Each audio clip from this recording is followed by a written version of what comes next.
a real rhythm. I thought in the first half their offensive rebounding probably was the biggest difference, and then we turned it over a little bit too much in the first half also. But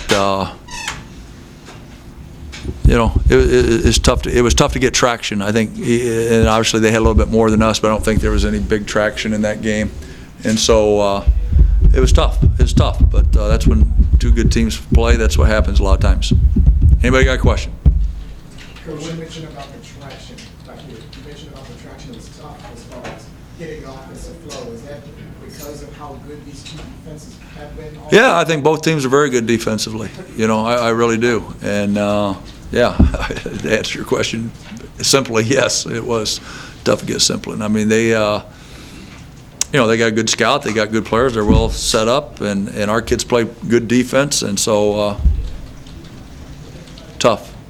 Coach, home court advantage is a very real thing, but when you have a team who plays, they call it havoc defense, a team who can turn you over so much, how much more of an advantage is home court to their style of defense? You know what I'm saying? No, I don't. Go ahead. I'm saying, how much more intense is that havoc pressing defense in front of 77,000 VCU fans versus? Well, first of all, they didn't have 77,000 fans. 7,700, excuse me. So your observation of the day, I'm kind of questioning that.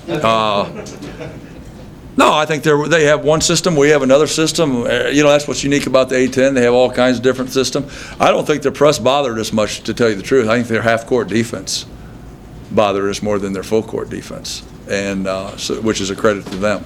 So that's what I saw. I don't know if that's, sometimes I don't even know if I'm at the game, so I have to watch the film. First half, they hurt you guys on the offensive glass. Was there anything they were doing, or was it just? Well, they were penetrating, and we were rotating over, and then, you know, 23 was all man on those boards. I don't know how many he got, but he was all over them, and that's problematic at times when you got those big guys coming. They're coming from 17, 18 full run. We're rotating to the bucket, and they're going full run, and they're whatever they are, 6, 7, 8, 9, long arm, athletic, and do those things, and that was definitely a problem. Coach, why do you think Lowe had such a trouble getting his offense going? I wish I knew that. He had the ball and sometimes in some pretty good positions, and one of those days, I guess. I don't know. I didn't see anything strategically or anything like that from that standpoint. I mean, they're strong and they got a good base, but he usually does a little bit better. How much of a hangover effect do you think you guys had from the Duquesne loss? I don't think we did. I thought our kids really responded well and played hard, and you know, we didn't play well enough. VCU played better than us, but you know, there was no pity parties Friday or today. You know, I mean, I don't know what it was, 36 hours, 48 hours, whatever it was, and which I'm pleased. I think that's a good character trait for our kids. You know, we just didn't play well enough. Jim, how important was it that they got the game into their style early on with pressure and turnovers and that kind of thing? Y'all had not really allowed them to do that in your previous games.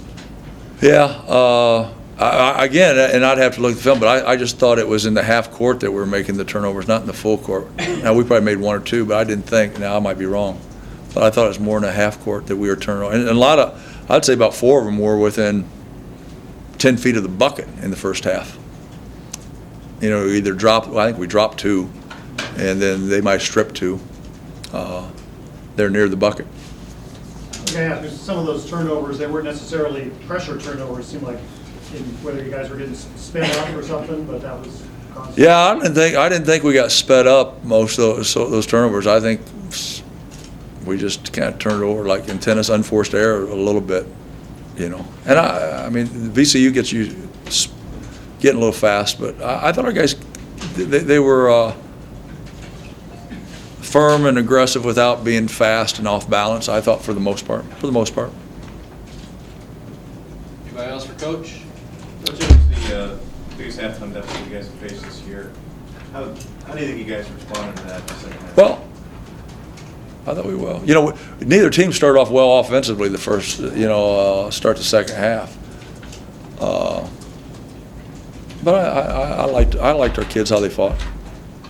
The defense at the start of the second half is that you were getting stops that you wanted to get, but couldn't get the points to cut into the lead there.